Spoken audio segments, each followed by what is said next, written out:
घमंड का दंड। प्राचीन समय की बात है। विजयगढ़ नाम का एक छोटा सा गांव हुआ करता था। उस गांव में देवी गंगा की बहुत भव्य मंदिर था। वहां के लोगों में देवी गंगा के लिए बहुत भक्ति भावना थी। उनका यह मानना था कि उनके गांव में माता की पूजा पाठ करने की वजह से खुशहाली भरी हुई है।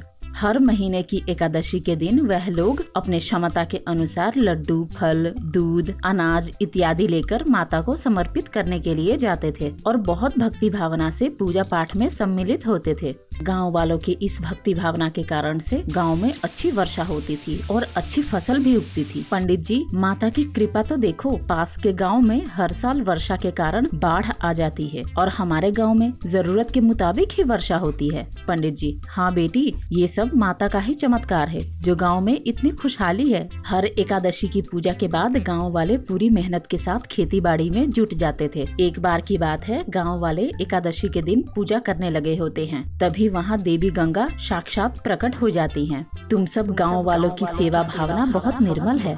यूं तो सहस्त्र गांव मेरी कृपा पाने के लिए प्रार्थना करते हैं, मगर आप लोगों में जो श्रद्धा है वो किसी और गांववासी में नहीं है। आप लोगों ने मुझे बहुत प्रसन्न किया है, इसीलिए मेरे जाते ही फलस्वरूप यहाँ पे एक शंख प्रकट होगा। जब भी तेज वर्षा हो तो आप लोग शंख बजा देना, वर्षा रुक जाएगी। कहते हुए वह वहाँ से चली जाती हैं।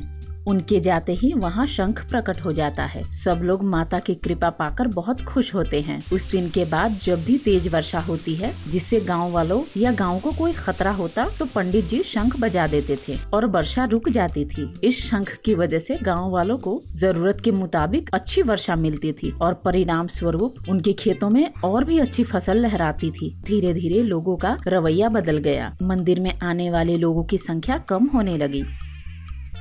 अब एकादशी में मंदिर सूना रहने लगा। यह सब देखकर पंडित जी को एक डर सताने लगा कि कहीं कृपा के बदले माता के कोप का भाजन न बनना पड़े। वह तुरंत ही सरपंच से जाकर मिलते हैं। सरपंच जी, आप गांव के लोगों को समझाते क्यों नहीं? ऐसे माता का अपमान करना ठीक नहीं है। माता क्रोधित हो गई तो शंख किसी काम नहीं आएगा। सरपंच, मैं भी इसी बात से परेशान हूँ पंडित जी, मगर समझ नहीं आ रहा कि क्या किया जाए। आप ही कुछ उपाय बताइए जिससे इस समस्या का समाधान हो सके। पंडित जी और सरपंच मिलकर गांव वालों को समझाने का प्रयास करते हैं, मगर गांव वाले उनकी बातों को सुनकर भी अनसुना कर देते हैं। इधर गंगा मैया सोचती हैं, यह गांव वाले एक शंख की वजह से मेरा बहुत अनादर कर रहे हैं। इनकी बुद्धि को सही रास्ते पे लाना ही पड़ेगा। सोचते हुए माता क्रोधित हो जाती हैं। माता के कोप से गांव में अचानक ही बहुत बदली घिर आती है।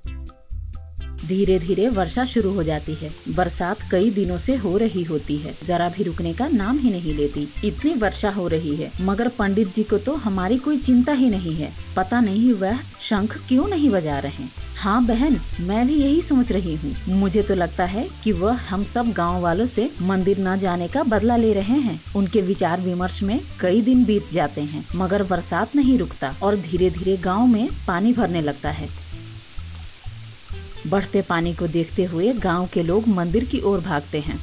देखते ही देखते पूरे गांव पानी से भर जाता है। केवल एक मंदिर का डूबना ही बाकी होता है। पंडित जी, इतनी भयंकर आफत आन पड़ी है और आप हैं कि शंख बजा ही नहीं रहे। आप हम सबके प्राण संकट में क्यों डाल रहे हैं? पंडित जी, शंख बजाऊं कैसे? शंख तो बज ही नहीं रहा है। ऐसा लगता है कि यह माता का क्रोध बरस रहा है, कोई बरसात नहीं हो रही। मैंने तो आप सबको पहले ही सावधान किया था कि माता का ऐसे अपमान करना सही नहीं होगा, मगर आप में से किसी ने भी मेरी बात नहीं सुनी। पंडित की बात सुनकर सब गाँव वाले शर्मिंदा हो जाते हैं और माता से अपनी प्राणों की रक्षा के लिए गुहार लगाने लगते हैं। भक्तों की गुहार सुनकर माता प्रकट हो जाती हैं। एक शंख पाने के घमंड में तुम सबने मेरा बहुत अपमान किया है, इसीलिए अब यह शंख तुम्हारे किसी काम की नहीं। मैं यह भूल गई थी कि मनुष्य जिस वस्तु का मूल्य नहीं चुकाता, कभी भी उस वस्तु का वह मोल जान ही नहीं पाता। इसीलिए अब मेरी कृपा तुम सबको तभी मिलेगी जब तुम सब मेरी पूजा पहले की तरह ही करोगे,